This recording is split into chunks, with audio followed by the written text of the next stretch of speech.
Good morning at happy Thursday po sa ating lahat. Ito po ang ating latest weather update ngayong July 30, 2026. Ngayong araw nga may dalawa tayong low pressure area na binabantayan. Una po yung nasa loob ng ating area of responsibility at kahapon nga po tumawid na po ito dito sa may southern Luzon area at nag-emerge na dito ngayon sa may coastal waters ng Nasugbu, Batangas. Sa ngayon nga po ay mas mabababa na po or mas mahihina na po yung mga pag-ulan na dala nitong low pressure area na ito. Kung mapapansin nga po natin, yung mga kaulapan nito ay hindi na masyadong makakapal kumpara po kahapon. Within the next 24 hours, maaari din po itong malusaw na lamang habang binabaybay yung mga karagatan dito po sa may West Philippine Sea.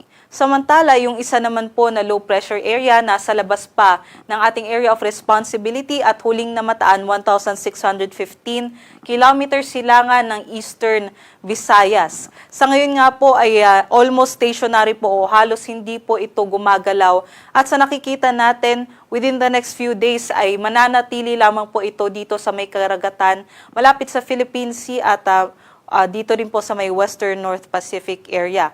At within the next 24 hours, hindi natin ito nakikita na mag-develop pa bilang isang bagyo. Sa halip po ay maaring mag-dissipate na lamang din po ito o malusaw na lamang po ito sa susunod pa na mga araw at hindi makakaapekto sa anumang bahagi ng ating bansa. Other parts naman po ng ating bansa ay possibly dahil na lamang po ito sa mga localized thunderstorms, yung mga panandaliang buhos ng ulan natin. And dito naman po sa may northern Luzon ay easterlies naman po ang nakakaapekto sa kanila.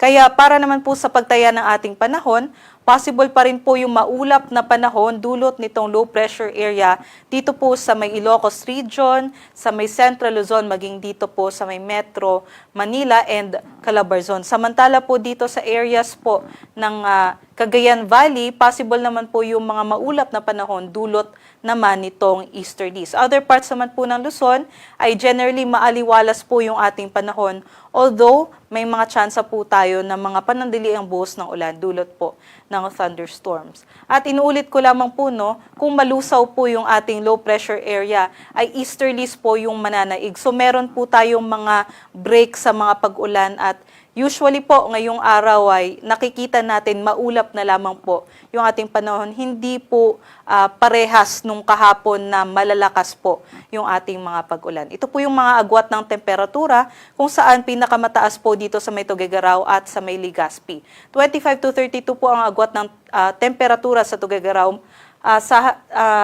Dito naman po sa may Legazpi, 24 to 32 degrees Celsius. Sumunod po sa may Lawag, 25 to 31, Baguio 18 to 21, sa Metro Manila, 24 to 29, at dito naman po sa may Tagaytay, 22 to 28 degrees Celsius.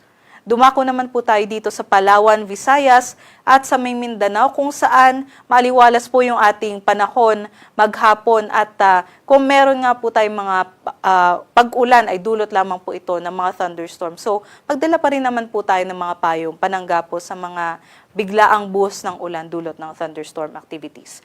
Ito po yung ating mga agwat ng temperatura sa may Kalayaan Islands, 25 to 31, Puerto Princesa 25 to 32, sa Iloilo 24 to 31, Cebu 25 to 32, Tacloban 24 to 32, maging sa may Cagayan de Oro, Davao, and also dito naman po sa may Zamboanga ay 24 to 33 degrees Celsius. Para naman po sa kalagayan ng ating karagatan, wala naman po tayo nakataas na gale warning. So malayo po makakapagdayag yung ating mga kababayan. Dito sa Kalakhang, Maynila, ang araw po ay sisikat mamayang 5:39 a.m. at lulubog naman po mamayang 6:26 p.m.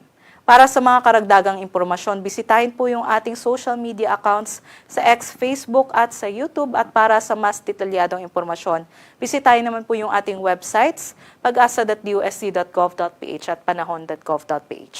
Muli ito po si Lian Loreto. Magandang umaga po sa ating lahat.